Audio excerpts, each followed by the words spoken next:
ఈ కాకతీయులు అనేటువంటి వారు మనకు ఆంధ్రనే కాకుండా రాయలసీమ భూభాగం, ఆంధ్ర భూభాగం, తెలంగాణ భూభాగం, ఒకప్పటి ఉమ్మడి ఆంధ్రప్రదేశ్, ఈ భూభాగాలను ఏకం చేసి పరిపాలించినటువంటి వారు ఎవరంటే కాకతీయులు.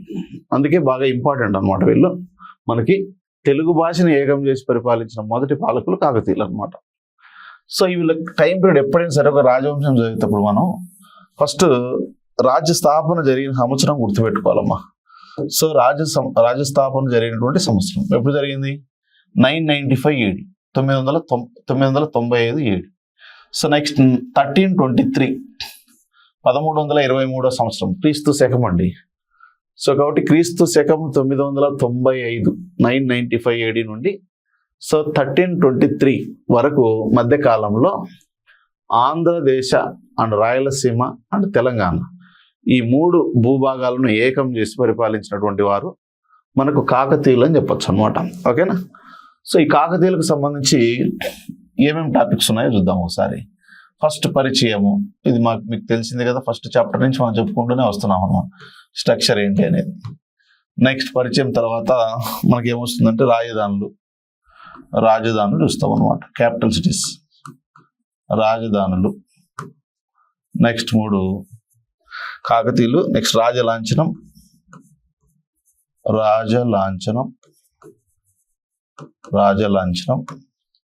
నెక్స్ట్ 4వ అంశం వచ్చేసి రాజలాంఛనము, వంశనామం.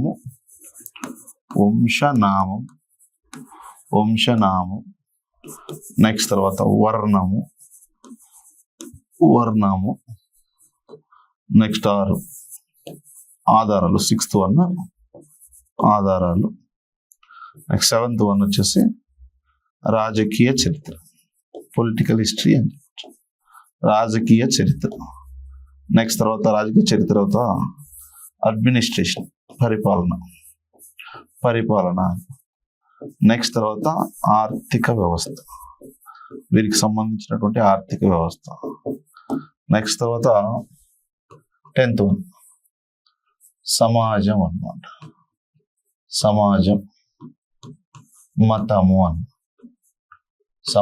మతము. నెక్స్ట్ 12th 1 తీసుకున్నప్పుడు భాష సాహిత్యం, ఒకటి, సాహిత్యం. నెక్స్ట్ తర్వాత నృత్యం. లాస్ట్ వచ్చేసి 15th 1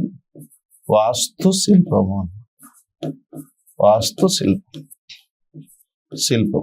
ఇవి 15 టాపిక్స్ అనమాట. సో ఈ రాజవంశానికి సంబంధించి 15 టాపిక్స్ మనం చదువుకోవాలన్నమాట. ఈ 15 టాపిక్స్ చాలా చాలా ఇంపార్టెంట్. ఇక్కడ సేమ్ లాస్ట్ చాప్టర్స్ ఏవైతే చెప్పుకున్నామో, ఎలా అయితే చెప్పుకున్నామో అవి కూడా సేమ్.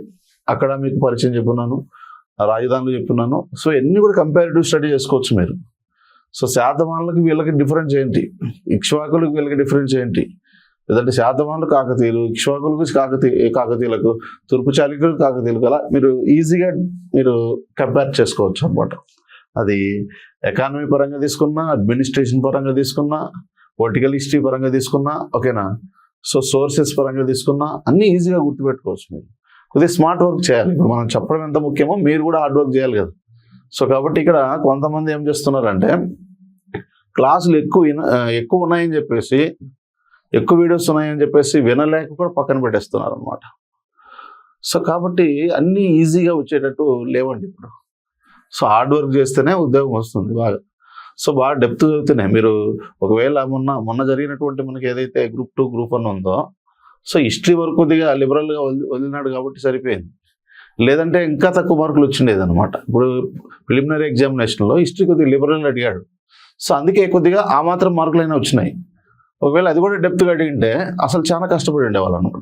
సో కాబట్టి ఇండియన్ హిస్టరీ ఒక ఎత్తు అయితే అసలు ఏపీ హిస్టరీ మీరు ఊహించలేరు. ఇస్తే లిబరల్గా ఇస్తాడు, లేదంటే చాలా టఫ్గా ఇచ్చే అవకాశం ఉంది. సో కాబట్టి అమాంతం స్కోర్ పడిపోయే అవకాశం ఉంది. కాబట్టి ఉన్నదానికి మీరు స్టాక్ బిట్ల టైప్ కాకుండా కాన్సెప్ట్ నేర్చుకుంటేనే ఇక్కడ మీరు ఎగ్జామ్లో సక్సెస్ అయ్యే అవకాశం ఉంటుందండి. ఒకసారి వినండి, ఓకేనా. సో మ్యాక్సిమం మీకు క్లాస్లోనే నేర్చుకునే విధంగా మేము చేయడం జరుగుతుంది. మళ్ళీ మీరు చదవాల్సిన అవసరం లేదు. సో దీన్ని ఏదైతే బాగా క్లాస్ జరుగుతుందో దాన్ని విని నోట్స్ రాసేసుకోండి. సో నోట్స్ రాసుకొని బాగా స్మార్ట్ వర్క్ చేయండి దాన్ని, ఓకేనా. ఎప్పటికప్పుడు కంప్లీట్ చేసుకోండి. సో ఈ 3 monthsలో ఈజీగా మీకు ఒక టైం ఫిక్స్ చేసుకొని, మేము ఒకటే సెషన్ కరెక్ట్గా ఏ టైం అంటే మార్నింగ్ ఈవినింగ్ లేదా అట్లా కాకుండా ఒకే సెషన్లోనే మీకు మార్నింగా లేదా ఈవినింగ్ ఏదో ఒక సెషన్లో మాత్రమే క్లాస్ జరుగుతుంది కాబట్టి ఆ సెషన్లోనే మీరు ప్లాన్ చేసుకోండి. మిగతా టైంలో మిగతా సబ్జెక్టులు చదువుకోండి. అలా మీరు 5 సబ్జెక్టులు ఎవరు స్ట్రాంగ్ ఉండరండి, గుర్తుపెట్టుకోండి. మైనస్ మార్కులు ఉన్నాయి కాబట్టి అది మనకు ఫెచ్చింగ్గా తీసుకోవాలి. సో ఈ 2-3 సబ్జెక్టులు మీరు బాగా స్ట్రాంగ్ ఉన్నా కానీ మంచి స్కోర్ నమోదు చేయొచ్చు. మీరు 5 సబ్జెక్టులు చదివినా ఒకటే, 2-3 సబ్జెక్టులు స్ట్రాంగ్ ఉన్నా ఒకటే, ఇద్దరు ఒకటే అవుతారు ఇక్కడ, ఓకేనా. సో కాబట్టి భయపడాల్సిన అవసరం లేదు. ఒక ప్లాన్గా చదువుకున్నట్లయితే మంచి స్కోర్ నమోదు చేయొచ్చు అనమాట, ఓకేనా. మీకు ఏపీ హిస్టరీలో మ్యాక్సిమం స్కోరు నా క్లాసెస్ నుంచి వస్తుందని నేను భావిస్తున్నాను. ఎందుకంటే అన్ని బుక్స్ను గ్యాదర్ చేసి మీకు నేను చెప్తున్నాను కాబట్టి సో ఖచ్చితంగా యూజ్ అవుతుందని నేను భావిస్తున్నాను, ఓకేనా. సో అది కాబట్టి ఇక్కడ కాకతీయ రాజ్య స్థాపన ఎప్పుడు స్టార్ట్ అయింది, ఎప్పుడు ఎండ్ అయింది, అసలు రాజ్య స్థాపన ఎవరు చేశాడు, ఎవరి కాలంలో ఎండ్ అయిపోయింది, ఈ రాజవంశం ఎప్పుడు డిక్లైన్ అయిపోయింది, సో ఇక్కడ ఈ రాజవంశం అంతమైపోవడానికి కారకుడు ఎవరు, ఓకేనా. సో ఈ రాజవంశ స్థాపన ఎప్పుడు జరిగింది, ఎవరి కాలంలో జరిగింది, ఓకేనా. సో మధ్య ఎంతకాలం పరిపాలన చేశారు, ఎవరెవరు పరిపాలన చేశారు, ఇవన్నీ చూస్తాం.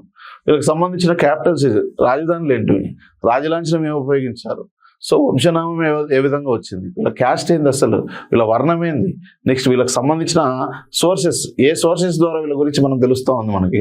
సో వీళ్ళకి సంబంధించిన శాసనాధారాలు ఏంటి, నాణ్యాలు ఏంటివి, గ్రంథాలు ఏంటివి, సాహిత్య గ్రంథాలు, స్వదేశీ గ్రంథాలు, విదేశీ గ్రంథాలు, వీళ్ళకి సంబంధించిన రాజకీయ పరిస్థితులు ఏ విధంగా ఉన్నాయి, సో సమకాలిక రాజవంశాలు ఏమేమి ఉన్నాయి, సో అడ్మినిస్ట్రేషన్ ఏ విధంగా ఉంది, ఆర్థిక పరిస్థితులు ఏ విధంగా ఉన్నాయి, దాంట్లో వ్యవసాయం ఏ విధంగా ఉంది, స్వదేశీ వాణిజ్యం ఏ విధంగా ఉంది, విదేశీ వాణిజ్యం ఏ విధంగా ఉంది, సామాజిక పరిస్థితులు ఏ విధంగా ఉన్నాయి, మత పరిస్థితులు ఏ విధంగా ఉన్నాయి, వీళ్ళు ఉపయోగించిన భాష ఏంటి, వీళ్ళు ఉపయోగించిన ఆ భాషల్లో ఏ భాషలో సాహిత్యం అనేది డెవలప్ అయింది, తెలుగు భాషలో సాహిత్యం బాగుందా, సంస్కృత భాషలో సాహిత్యం బాగా డెవలప్ అయిందా, ఒకవేళ ఉంటే సంస్కృత సాహిత్యం ఏమేమి ఉన్నాయి, నెక్స్ట్ తర్వాత తెలుగు సాహిత్యంలో ఏ బుక్స్ ఉన్నాయి, నెక్స్ట్ తర్వాత నృత్యం, డ్యాన్స్, వీటి కాలంలో బాగా ప్రజాదరణ పొందినటువంటి నృత్యం ఏది అంటాడు అన్నమాట. వాస్తు శిల్పం, ఇప్పుడు తూర్పు చాళుక్యుల కాలం చెప్పినప్పుడు మీకు మీరు లైవ్లోకి లేరు కానీ సో ఇక్కడ మనకి షూట్ చేయడం జరిగింది, ఓకేనా, రికార్డ్ చేయడం జరిగింది. సో తూర్పు చాళుక్యుల కాలంలో నృత్యం అనేది ఉంది. ఏ నృత్యం ఉంది అంటే కోలాటం అనమాట అక్కడ, ఓకేనా. తూర్పు చాళుక్యుల కాలం నాటి ప్రధాన నృత్య రీతి ఏంటంటే కోలాటం అని చెప్తాం అనమాట. కానీ ఇక్కడికి వచ్చేలాగా ఒక నృత్యం రీతి ఉంటుంది అనమాట. ఆ నృత్య రీతి పేరు సో దాన్ని మనం ఆంధ్ర నాట్యం అంటాం, ఏమనిపిస్తాం, సో ఆంధ్ర నాట్యం అంటాం. అలా ఒక్కొక్క టైం దగ్గరికి వచ్చేలాక ఒక్కొక్కరి దగ్గరికి వచ్చేలాక ఒక నృత్య రీతి సంతరించుకుంటూ డెవలప్ అవుతూ వస్తుంది అనమాట. సో అలా ఇక్కడ కూడా ఏమవుతుందంటే కాకతీయులకు సంబంధించిన నృత్యం డ్యాన్స్ అనేది వీళ్ళ కాలంలో బాగా అభివృద్ధి చెందినటువంటి నృత్య రీతి ఏది అంటారు. వీళ్ళ కాలంలో వాస్తు వేరు, శిల్పం వేరు.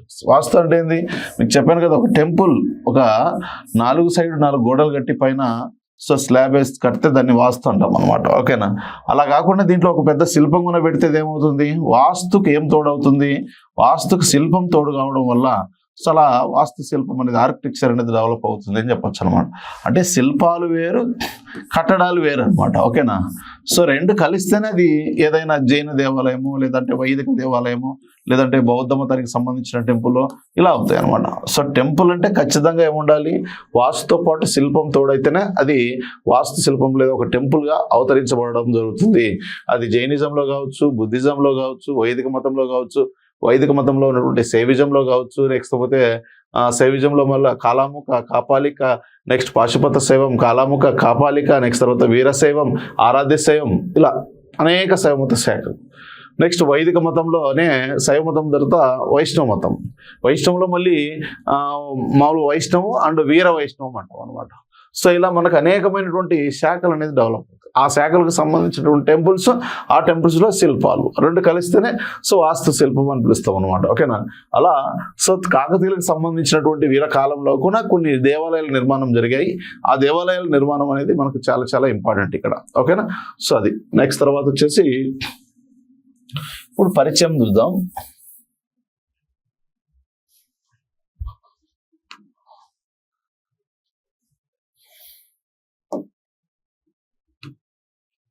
పరిచయం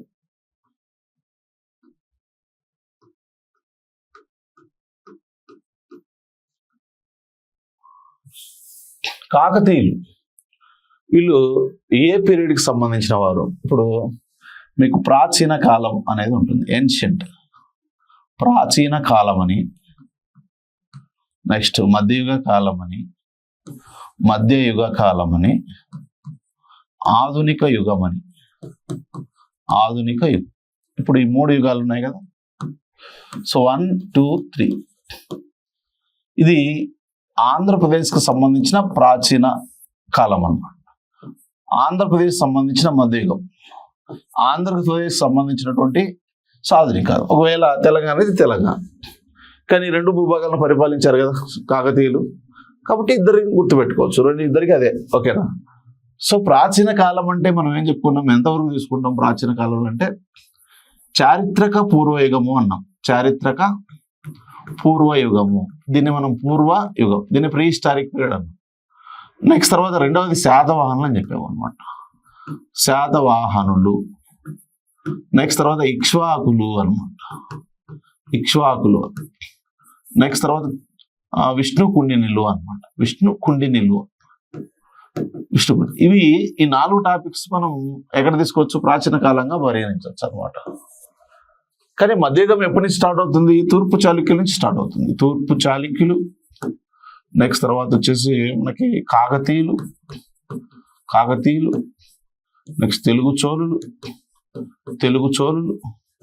నెక్స్ట్ రెడ్లు, ముస్సనూరి వంశం, నెక్స్ట్ తర్వాత విజయనగర సామ్రాజ్యం అండ్ కుతుబ్ షా. వీళ్ళందరూ కూడా మిడివల్ కాలానికి సంబంధించిన వారు. ఈ రాజవంశాలన్నీ కూడా 1, 2, 3, 4, 5, 6, 7 తూర్పు చాళుక్యులు అన్నాం. రెండవది తెలుగు చోళులు ప్రధానంగా ఒక 3 రాజవంశాలు ఉన్నాయి. నెల్లూరు చోళులు, వెలనాటి చోళులు, నెల్లూరు చోళులు, రేనాటి చోళులు. ఈ ముగ్గురు కూడా తెలుగు ప్రాంతంలో ఆంధ్రదేశంలో పరిపాలన అందించారు కాబట్టి వీళ్ళు తెలుగు చోళులు అంటాం. ఈ తెలుగు చోళులు మీరు ఈ తెలంగాణలో చదవాల్సిన అవసరం లేదనమాట. ఓకేనా. కాకతీయులు అనేది తెలంగాణకు ఉంటుంది, ఆంధ్రాకి, రెండింటికి ఉంటుంది అనమాట. రెడ్డి రాజ్యం ఇది తెలంగాణకు ఉండదు. ముస్సనూరి వంశం తెలంగాణకు ఉండదు. ఈ టైంలో మీకు వెలమలు ఉంటుంది అనమాట. వెలమ వంశం, దీన్ని మనం పద్మనాయక కులాలు అంటాం. నెక్స్ట్ తర్వాత విజయనగర ఎంపైర్ అనేది వీళ్ళకి ఇద్దరికి యూజ్ అవుతుంది అనమాట. కుతుబ్ షాహీ ఇద్దరికి యూజ్ అవుతుంది. ఒకటండి, తెలంగాణ హిస్టరీకి ఏపీ హిస్టరీకి పెద్ద ఏం తేడాలు ఏం లేవు. మహా అంటే ఆ కుతుబ్ షాహీ, ఆసఫ్ జాహీ వంశం ఒకటి, తెలంగాణ సాయుధ పోరాటము. ఓకేనా. ఈ తూర్పు చాళుక్యులు వాళ్ళకు ఉండదు అంతే, మిగతాదంతా యాజిటీస్గా సేమ్ అదే ఉంటుంది అనమాట. సో తెలంగాణ హిస్టరీ అంటే ఏం సపరేట్గా కూడా ఏం పడదు. ఓకేనా. సో కాబట్టి అక్కడ ఏపీ హిస్టరీకి తెలంగాణ హిస్టరీకి డిఫరెన్స్ ఏంటంటే తెలంగాణ వాళ్ళకి తూర్పు చాళుక్యులు ఉండదు. ఓకేనా. తూర్పు చాళుక్యులు ఉండదు. నెక్స్ట్ తర్వాత బృహత్ పలాయన్లు ఉండదు, ఆనంద గోత్రజులు ఉండదు, శలంకాయన్లు ఉండదు, నెక్స్ట్ తర్వాత ప్రాచీన పల్లవులు ఉండదు. ఓకేనా. నెక్స్ట్ తర్వాత వచ్చేసి తెలుగు చోళులు ఉండదు, నెక్స్ట్ తర్వాత రెడ్లు ఉండదు, నెక్స్ట్ ముస్నూరి వంశం ఉండదు, యాజ్ ది సేమ్. ఓకేనా. అవన్నీ కూడా చిన్న రాజవంశాలే. సో కాబట్టి అవి తప్ప మిగతా అంతా కూడా ఇద్దరికి సేమ్గానే ఉంటుంది సిలబస్. మరి తెలంగాణకి ఏమి ఎక్స్ట్రా ఉంటుందంటే ఆసఫ్ జాహీలు ఎక్స్ట్రా ఉంటుంది. ఆసఫ్ జాహీలు తెలంగాణ సాయుధ పోరాటం. సో కొంత టాపిక్ మీకు ఎక్స్ట్రా ఉండే అవకాశం తెలంగాణ వాళ్ళకి. సో కాబట్టి దీనికి డిఫరెన్స్ తెలుసుకుంటే సిలబస్ సబ్జెక్ట్ ఏం మారదండి, 2 ఒకటే. ఓకేనా. సో కాబట్టి ఆధునిక యుగం, ఇప్పుడు నేనేమంటున్నానంటే కాకతీయులు ఏ కాలానికి సంబంధించిన వారు అనేది మీకు ఒక ఐడియా రావాలంతే. సో మధ్యయుగ కాలానికి సంబంధించినటువంటి వారు కాకతీయులు. మధ్యయుగ కాలంలో ఆంధ్ర, తెలంగాణ, రాయలసీమ భూభాగాలను పరిపాలించినటువంటి వారు కాకతీయులు. ఓకేనా. అందుకే ఇక్కడ ఏమంటున్నారంటే మధ్యయుగ ఆంధ్రదేశ చరిత్రలో ఈ యుగంలో మధ్యయుగ ఆంధ్రదేశ చరిత్రలో కాకతీయులు రాజ్యాధికారికి రావడం అనేది, కాకతీయులు రాజ్యాన్ని స్థాపించడం, కాకతీయులు ఓకేనా, కాకతీయులు రాజ్యాధికారాన్ని పొందడం లేదా ఒక నూతన రాజ్యాన్ని స్థాపించడం అనేది ఒక మహోజ్వల ఘట్టంగా చెప్పొచ్చు. చరిత్రకారులు ఏమంటున్నారంటే వీళ్ళు రాజ్యస్థాపన చేయడం అనేది సామాజిక మార్పులు సంభవించడానికి కారణమైనటువంటి యుగం అనమాట అది. అందుకే వీళ్ళు రాజ్యాధికారానికి రావడాన్ని చరిత్రకారులు ఒక మహోజ్వలమైనటువంటి ఘట్టంగా పరిగణించడం జరిగింది వీరి యొక్క కాలాన్ని. ఓకేనా. సో అందుకే వీళ్ళు మధ్యయుగ కాలానికి సంబంధించిన వారని, వీరు ఆంధ్రదేశంలో ఆంధ్ర, తెలంగాణ, రాయలసీమ భూభాగాలను ఏకం చేసి ఒక నూతన రాజ్యాన్ని స్థాపించడం అనేది ఒక మహోజ్వల ఘట్టంగా, సో ఒక గొప్ప పరిణామంగా చరిత్రకారుడిని భావించడం జరుగుతూ ఉంది అని చెప్పి చెప్పొచ్చు అనమాట. ఓకేనా. ఇంకొక విషయం ఏంటంటే నెక్స్ట్ తర్వాత ఆంధ్రదేశ చరిత్రలో, ఓకేనా, ఒకటి ఏంటంటే ఆంధ్రదేశ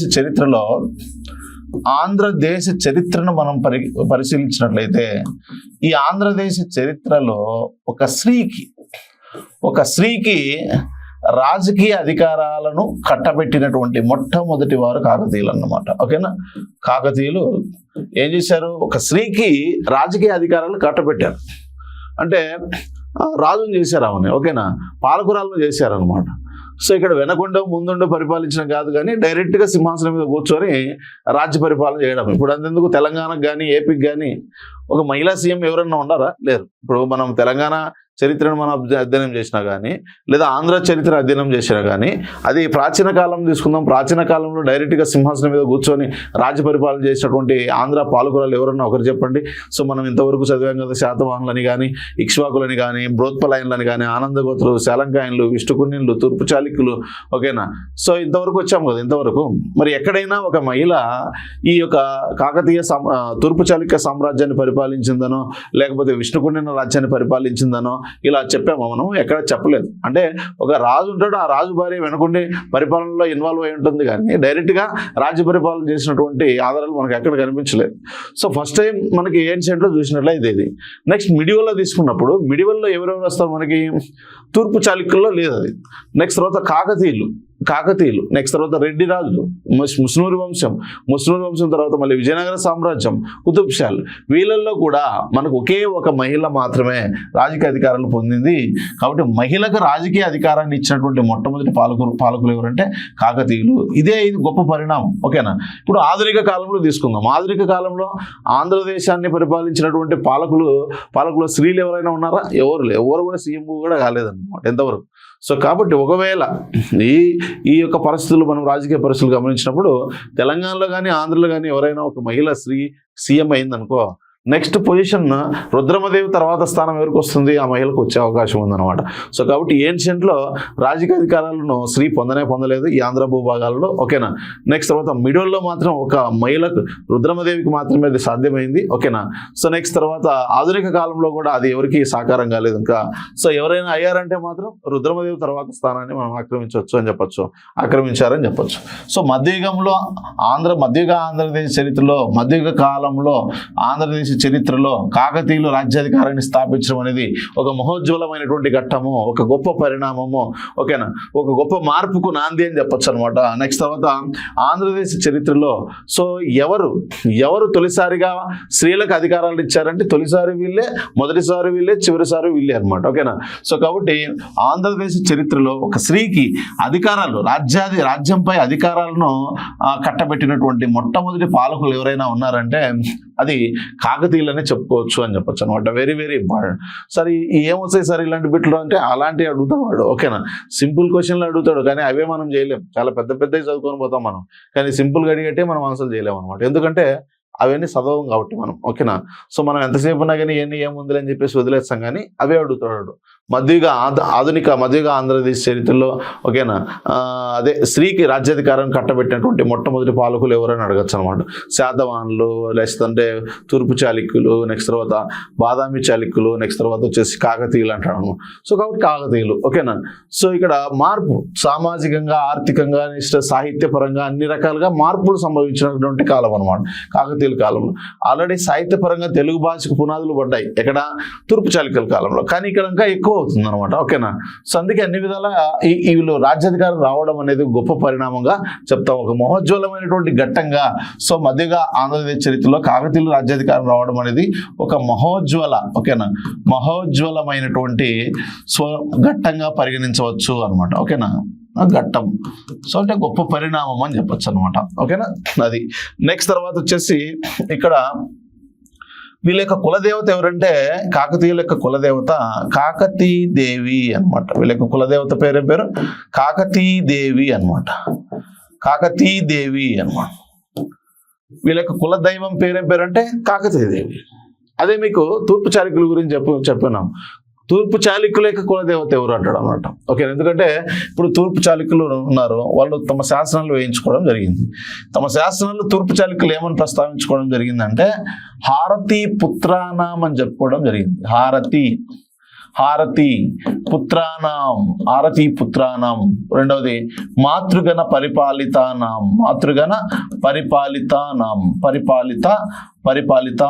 అని చెప్పు. అంటే సో మాతృగణ పరిపాలితానాం అని చెప్పుకున్నారు, హారతి పుత్రానాం అని చెప్పుకున్నారు. అంటే హారతీ దేవి ఎవరి యొక్క కులదైవం?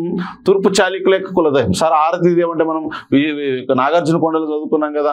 సో ఇక్ష్వాకుల కాలానికి సంబంధించినటువంటి ఒక శ్రీదేవత కదా అంటే, సో ఇక ఇక్ష్వాకుల కాలంలో కూడా ఆరాధించబడింది. ఓకేనా. సో వాస్తవంగా శ్రీ ఆరాధన అనేది ఫస్ట్ స్టార్ట్ అయింది మనకు ఇక్ష్వాకుల కాలంలోనే. ఒక దేవుడు అనేవాడు ఉన్నాడంటే, సో దేవుళ్ళలో కూడా మనకు స్త్రీ దేవతలు, పురుష దేవతలు.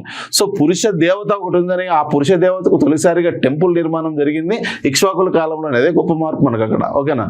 సో దేవుళ్ళకు కూడా వివక్షత అనేది లేదు. చూడండి, ఫస్ట్ ఓన్లీ పురుష దేవుడు. ఇప్పుడు మనకి ఇలాంటి ఆరాధన అనేది స్త్రీ దేవతను, పురుష దేవతను ఆరాధించడం అనేది మనకు సింధు నాగరిక కాలంలో కనిపిస్తుంది.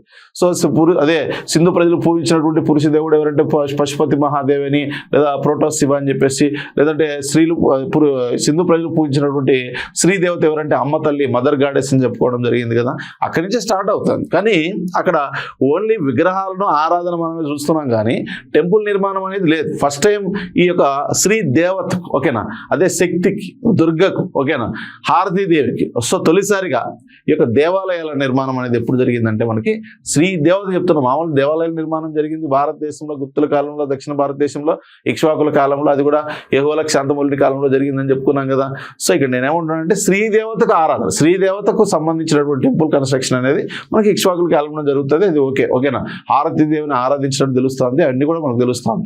కానీ వాళ్ళ తదనంతరం వాస్తవంగా అయితే ఇక్ష్వాక రాజ్యం నుంచి పుట్టుకొచ్చినటువంటి రాజ్యమే ఏది చాళుక్య రాజ్యం. ఓకేనా.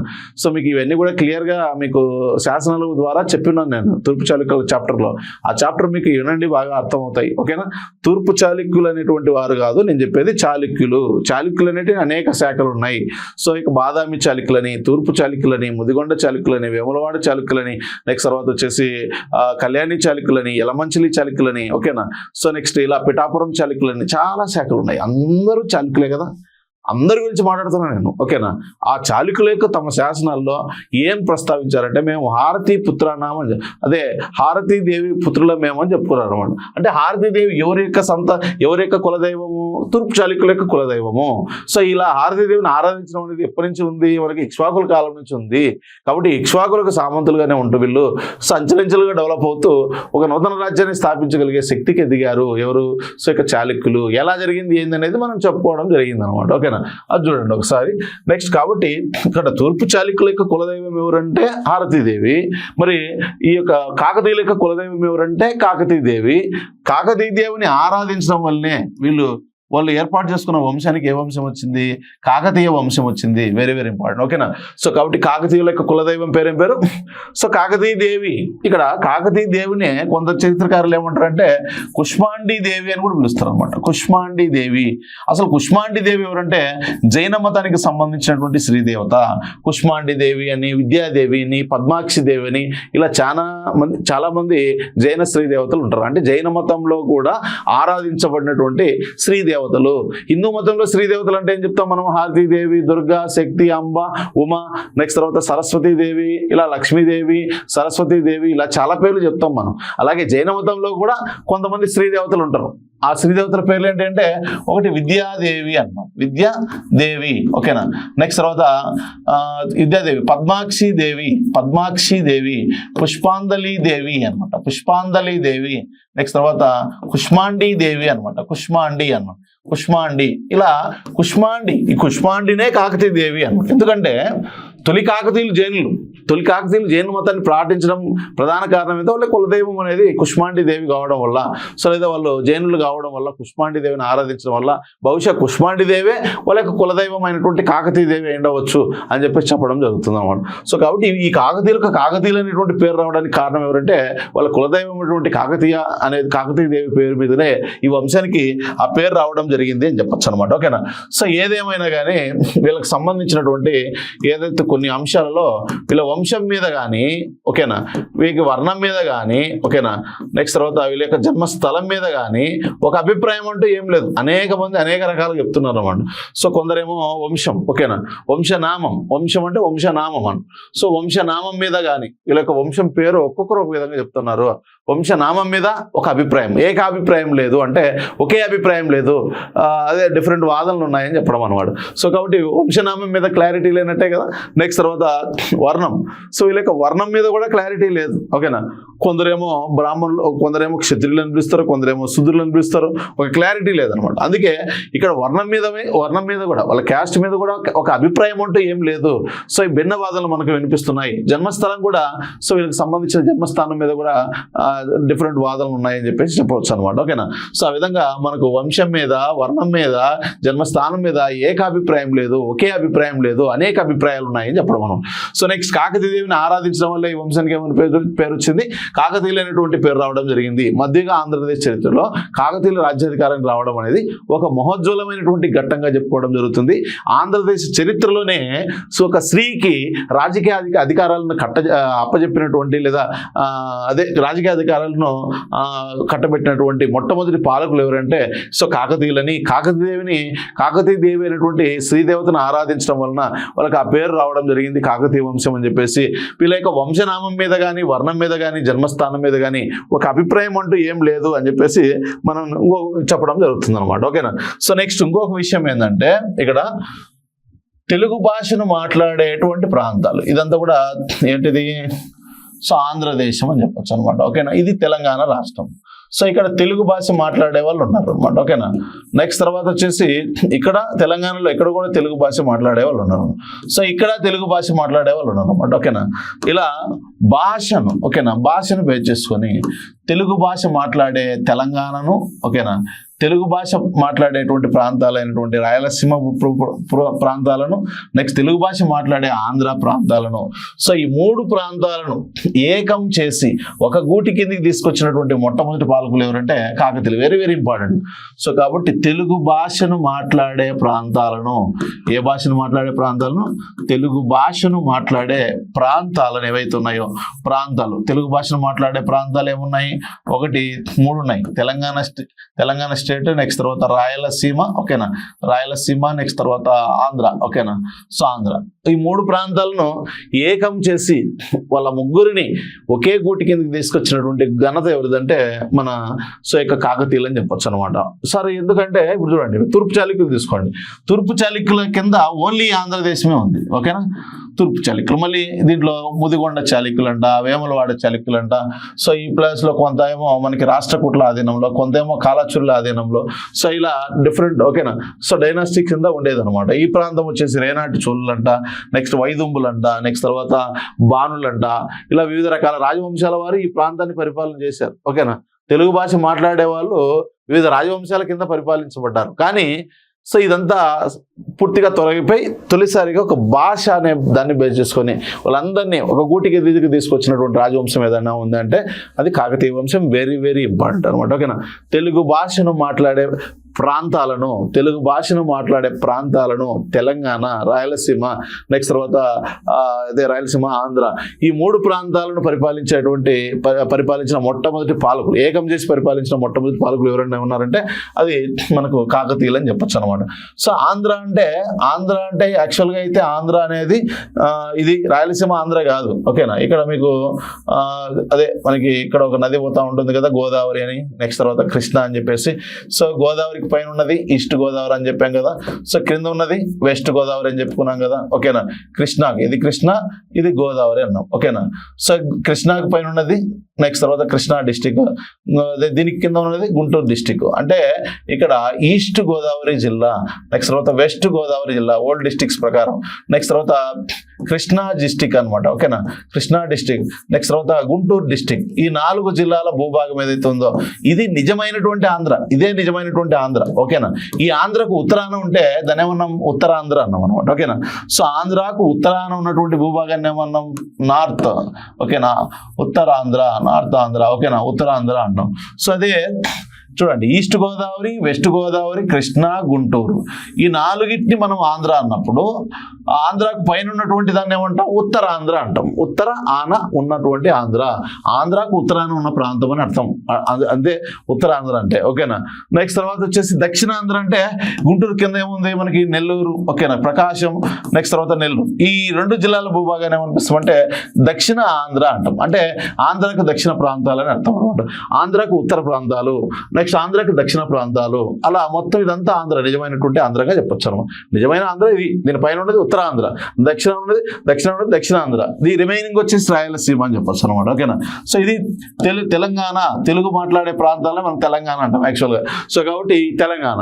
సో మొత్తం ఈ ఏరియా అనేది చూడండి, ఇదొక ముక్క, ఇదొక పీస్, ఇదొక 1 2 3 4 5 ముక్కలాట అనమాట ఇది యాక్చువల్గా. ఓకేనా. సో ఇది కొత్తగా ఏర్పడింది, దీనివల్ల ప్రాబ్లం ఏమి ఉండదు. ఓకే, మెయిన్ దీని యొక్క కల్చర్, నెక్స్ట్ దీని యొక్క కల్చర్, నెక్స్ట్ తర్వాత దీని యొక్క కల్చర్ మొత్తం డిఫరెంట్గా ఉంటుంది అనమాట. సో 4 రకాల సంస్కృతులు ఇక్కడ వర్ధిల్లడం జరుగుతూ ఉంటుంది అనమాట. కానీ వీళ్ళందరూ మాట్లాడే భాష మాత్రం ఒకటే, అదే తెలుగు భాష. ఈ తెలుగు భాషను మాట్లాడేటువంటి ప్రాంతాలను ఒక తాటి కిందకి తీసుకొచ్చినటువంటి ఘనత ఎవరిదంటే సో మనకు కాకతీయులు. Very very important. సరే ఇది ఓకే. నెక్స్ట్ తర్వాత ఇలాంటి సహకారం చేసింది ఎవరు? తర్వాత కాకతీయుల పతనం తర్వాత కూడా ఇలానే కొనసాగిందంటే లేదు. ఓకేనా. మళ్ళీ ఇది ఏమైపోతుంది? స్ప్లిట్ అయిపోతుంది అనమాట. ఓకేనా. సో మళ్ళీ వివిధ రాజవంశాల కిందకి వెళ్ళిపోతుంది. మళ్ళీ ఈ భూభాగాలను మళ్ళీ ఒక తాటి కిందకి తీసుకొచ్చి, ఓకేనా, సో ఒకే గోడి కిందకి తీసుకొచ్చినటువంటి ఈ ప్రాంతాలన్నింటినీ కాకతీయుల తర్వాత సేమ్ ఇదే సిచ్యువేషన్ రిపీట్ చేసినటువంటి రాజవంశం ఏదంటే కుతుబ్ షాహీలు అనమాట. ఓకేనా. కుతుబ్ షాహీలు అనమాట, కుతుబ్ షాహీలు అని చెప్పొచ్చు. ఈ కుతుబ్ షాహీలే తెలంగాణ, ఆంధ్ర, రాయలసీమ ప్రాంతాలను ఏకం చేసి పరిపాలించడం జరిగింది. వెరీ వెరీ ఇంపార్టెంట్ అనమాట. ఓకేనా. సో ఆంధ్ర తెలుగు భాష మాట్లాడే ప్రాంతాలను ఏకం చేసి పరిపాలించిన మొట్టమొదటి పాలకులు ఎవరైనా ఉన్నారంటే కాకతీయులు. కాకతీయులు తర్వాత వెంటనే రాజ్యాధికారానికి వచ్చినటువంటి వారు మనకు ప్రధానంగా 3 రాజవంశాలు చెప్పుకోవచ్చు. ఓకేనా. సో 3 రాజవంశాలు చెప్పుకోవచ్చు. అవేంటో చూద్దాం ఒకసారి. సో ఒకటి ఏంటంటే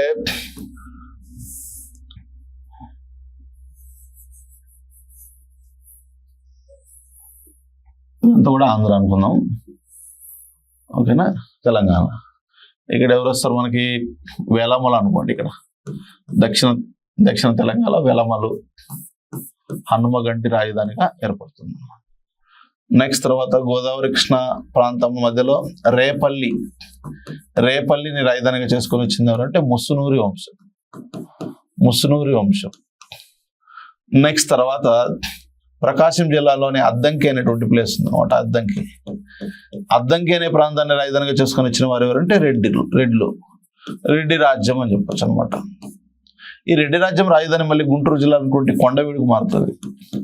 కొండవీడుకు మారడం వల్ల కొండవీడు రెడ్లు అవుతారు అనమాట. ఓకేనా. కొండవీడు మారడం వల్ల కొండవీడు రెడ్లు అవుతారు. సో ఇక్కడ ఇది క్యాపిటల్ అనమాట. రెండింటికి రెడ్డి రాజ్యానికి ఫస్ట్ క్యాపిటల్ అద్దంకి అయితే రెండవ రాజధాని వచ్చేసి కొండవీడు అవుతుంది అనమాట. ఓకేనా. ముస్సునూరి వంశం రేపల్లె రాజధానిగా చేసుకుని ముస్సునూరి వంశం.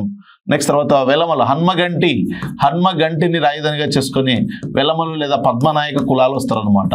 అంటే ఇప్పుడు కాకతీయుల కాలంలో ఈ 3 ప్రాంతాలు ఒకే రాజు కింద ఉన్నాయి. ఓకేనా. మరి కాకతీయ సామ్రాజ్యం పతనమైంది వెంటనే. సో ఈ యొక్క కాకతీయ సామ్రాజ్యం పతనమైన వెంటనే ఈ ప్లేస్ ఎవరు ఇప్పుడు యాక్చువల్గా ఎప్పుడు ఏర్పడింది? ఇది 1323లో కాకతీయ సామ్రాజ్యం పతనం అయిపోయింది.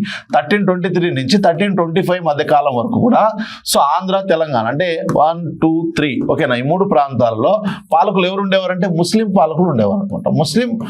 పాలకులు ఉండేవారు. ఓకేనా. ముస్లిం పాలకుల కింద ఈ రాజ్యం పరిపాలించబడింది. అంటే ఇక్కడ రాజధాని ఏమవుతుంది? ఓరుగల్లే కదా. ఓరుగల్ అనుకున్నట్లయితే ఇక్కడ మాలిక్ మక్బుల్ అనమాట. ఓకేనా. అతని పరిపాలన కింద ముస్లింల పాలన కింద ఉంది ఈ యొక్క ఉమ్మడి ఆంధ్రప్రదేశ్ అనమాట. ఓకేనా. సో 1323 నుంచి 1325 వరకు సో ఒక 2 సంవత్సరాల కాలం పాటు ఈ కాకతీయులు పతనమైనటువంటి వెంటనే సో ఇక 1323 తర్వాత ఓకేనా ఈ ఆంధ్ర, తెలంగాణ, రాయలసీమ ప్రాంతాలన్నిటి ఎవరి యొక్క పాలన కింద ఉన్నాయంటే సో మహమ్మద్ బిన్ తుగ్లక్ యొక్క ప్రతినిధి అయినటువంటి సో మాలిక్ మక్బుల్ అనేటువంటి సో అతని యొక్క కాలంలో అతను వరంగల్ నుంచి పరిపాలన చేస్తుంటే ఆ విధంగా 2 సంవత్సరాల కాలం పాటు ముస్లింల పాలన కింద ఉండేది ఈ ప్లేస్ అనేది గమనించండి. ఆ ముస్లిం పాలనకు వ్యతిరేకంగా ఉద్యమాలు చేసి ఓకేనా ఆ ఉద్యమాల నుంచి ఒక 3 రాజ్యాలు పుట్టుకొని రావడం జరిగింది. సో అవే ఏంటంటే వెలమ రాజ్యము అని చెప్పొచ్చు, నెక్స్ట్ రెడ్డి రాజ్యం అని చెప్పొచ్చు, నెక్స్ట్ తర్వాత వచ్చేసి ముస్నూరి వంశం అని చెప్పొచ్చు అనమాట, ముస్నూరి వంశం. సో ఆ విధంగా వెలమలు తన రాజ్యాన్ని ఎప్పుడు ఏర్పాటు 1325లో ఏర్పాటు చేశారు. అద్దంకిలో రాజధానిగా చేసుకొని రాజ్యం 1325లో ఏర్పడింది. నెక్స్ట్ తర్వాత ముస్నూరి వంశం ఇప్పుడు ఏర్పడింది 1325లో. చూడండి, 3 రాజవంశాలు మనకి ఏకకాలంలో 3 రాజవంశాలు ఏకకాలంలో డెవలప్ అవుతాయి. సో ఇక్కడ కాకతీయ సామ్రాజ్యం ఎప్పుడు ఎండ్ అయిపోయింది? 1323లో ఎండ్ అయిపోతే 1325లో 3 రాజ్యాలు 3 ప్లేస్లో డెవలప్ అవుతాయి అనమాట. ఓకేనా? సో అంటే ఇక్కడ మీకు రాయలసీమ అంటే సరే ఇది దక్షిణాంధ్ర కదా అనుకోవచ్చు, అంటే రాయలసీమ దగ్గరే కాబట్టి సో రాయలసీమ అనేది గుర్తుపెట్టుకోండి ఇక్కడ. సో నెక్స్ట్ తర్వాత వచ్చేసి రేపల్లె, ఇదంతా కూడా ఆంధ్ర అనుకున్నట్లయితే 3 ప్రాంతాల్లో 3 రాజవంశాలు డెవలప్ అయినట్టే కదా. సో ఆ విధంగా 3 రాజవంశాలు కూడా 1325లో డెవలప్ అవ్వడం జరిగింది అని. మరి 1325కి 1323కి మధ్యలో గ్యాప్ ఉంది. ఆ గ్యాప్లో ఎవరున్నారంటే ముస్లిం పాలకులు ఉన్నారు అనేది గుర్తుపెట్టుకోండి. ఆ ముస్లిం పాలకులు అంటే ఎవరు వాళ్ళంటే ఢిల్లీ సుల్తాన్లు, వాళ్ళు ఎవరు? తుగ్లక్లు. ఓకేనా? తుగ్లక్లో మహమ్మద్ బిన్ తుగ్లక్ ఎప్పుడు రాజ్యాధికారానికి వస్తుంది? 1323 నుంచి స్టార్ట్ అయితే 1351 వరకు ఉంటాడు అనమాట. ఓకేనా? అంటే ఆయన కాలంలోనే 3 రాజవంశాలు ఆవిర్భవించాయి. మీకు ఇండియన్ హిస్టరీ చెప్పేటప్పుడు ఈ విషయాన్ని క్లియర్గా చెప్పడం జరిగింది. ఓకేనా? సో ఆ విధంగా మనకు 3 రాజవంశాలు. ఇక్కడ మీకు కాకతీయులు పతనమైన వెంటనే మళ్ళీ ఒక 3 రాజవంశాల ఆవిర్భావానికి మధ్యలో గ్యాప్ ఉంది. ఆ గ్యాప్లో ఎవరున్నారంటే ముస్లిం పాలన జరుగుతుంది. అది ఎవరి యొక్క పరిపాలన అంటే మహమ్మద్ బిన్ తుగ్లక్ యొక్క పాలన కింద ఆ ప్లేస్ ఉంది అని చెప్పేసి మనం గమనించాలి. సో ఆ ముస్లిం పాలనకు వ్యతిరేకంగా ఉద్యమాలు సంభవించి ఆ ఉద్యమాల ఫలితంగా 3 రాజ్యాలు ఆవిర్భవించాయి. ఆ 3 రాజ్యాలు ఏంటివంటే దక్షిణ తెలంగాణ నుంచి హన్మగంటిని రాజధానిగా చేసుకొని సో వెలములు లేదా పద్మనాయక కులాలు డెవలప్ అయితే, నెక్స్ట్ తర్వాత కృష్ణా గోదావరి డెల్టా భూముల్లో మధ్య భాగంలో రేపల్లిని రాజధానిగా చేసుకొని ఓకేనా సో ముస్నూరి వంశం డెవలప్ కావడం జరిగింది. నెక్స్ట్ తర్వాత రేకపల్లి, ఓకేనా. సో కాబట్టి రేకపల్లి, ఓకేనా, రేకపల్లిని రాజధానిగా చేసుకుని స్వతంత్ర ముస్నూరి వంశం 1325లో ఏర్పడింది. నెక్స్ట్ తర్వాత అద్దంకిని రాజధానిగా చేసుకుని స్వతంత్ర రెడ్డి రాజ్యం 1325లో ఏర్పాటు చేయడం జరిగింది అన్నాం. సో మరి ఈ యొక్క తెలుగు భాష మాట్లాడే ప్రాంతాలు అనేవి విడిపోయినట్టేగా. నెక్స్ట్ కాకతీయుల తర్వాత ముగ్గురు చేతులకు వెళ్ళిపోయినట్టే కదా ఈ ప్రాంతం. సో కాబట్టి భౌగోళికంగా భాష అనేది ఒకటైనప్పటికీ భౌగోళికంగా వీళ్ళు విడిపోవడం జరిగింది. వివిధ రాజవంశాల యొక్క పరిధిలోకి వెళ్ళిపోవడం జరిగింది. అందుకే వీళ్ళ తర్వాత అది సాకారం కాలేదని చెప్పొచ్చు అనమాట. నెక్స్ట్ తర్వాత మనకి ఇదే మహమ్మద్ బిన్ తుగ్లక్ కాలంలో ఈ ఏదైతే తుంగభద్ర రివర్కి, ఓకేనా, తుంగభద్ర రివర్కి దక్షిణాన ఒక రాజ్యం ఏర్పడింది కర్ణాటకలో. దాన్ని మనం విజయనగర సామ్రాజ్యం అని చెప్తాం. ఓకేనా. ఈ విజయనగర సామ్రాజ్య పరిపాలనా కాలంలో కూడా విజయనగర రాజులు ఏం చేశారు? కర్ణాటక భూభాగాలను, తమిళ భూభాగాలను, కేరళ భూభాగాలను, తమిళ భూభాగాలను, ఆంధ్ర భూభాగాలను, నెక్స్ట్ తర్వాత వచ్చేసి ఒరిస్సా వరకు రాజ్య విస్తరణ చేశారు. కానీ తెలంగాణ రాజ్య భూభాగాలను వాళ్ళు ఏం పరిపాలన చేయలేదు. ఓకేనా. సో ఒకవేళ ఎడ్జ్లో ఇక దక్షిణ తెలంగాణలో ఎడ్జ్లో ఉన్నటువంటి ప్రాంతాలను పరిపాలన చేసి ఉండొచ్చు, కానీ పూర్తిగా తెలంగాణ అయినటువంటి ప్రాంతాలను అయితే పరిపాలన చేయలేదు.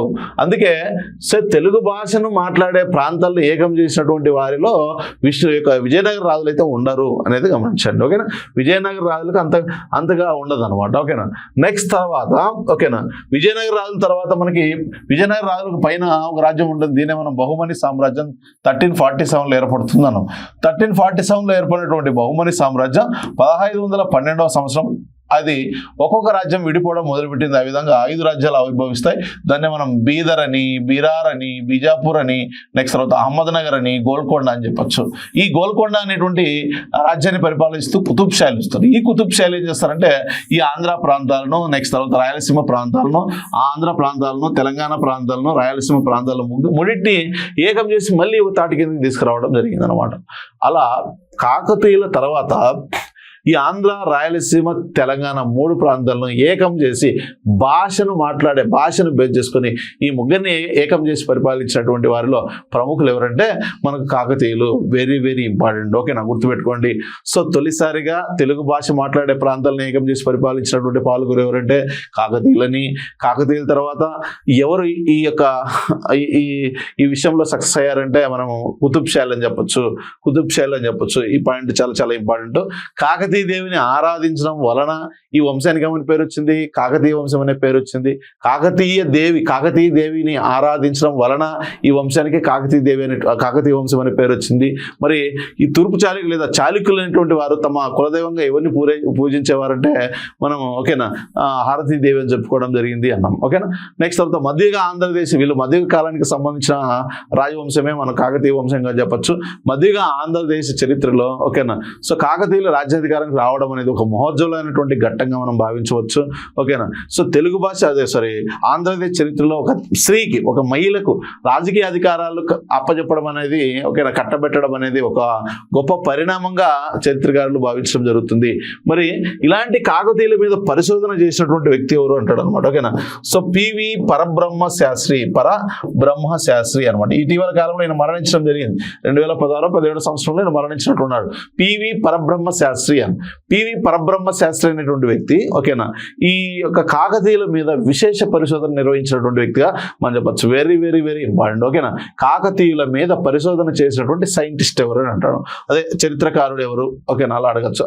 సో ఆయన పేరు పివి పరబ్రహ్మ శాస్త్రి కాకతీయుల మీద పరిశోధన చేసినటువంటి వ్యక్తి అనమాట.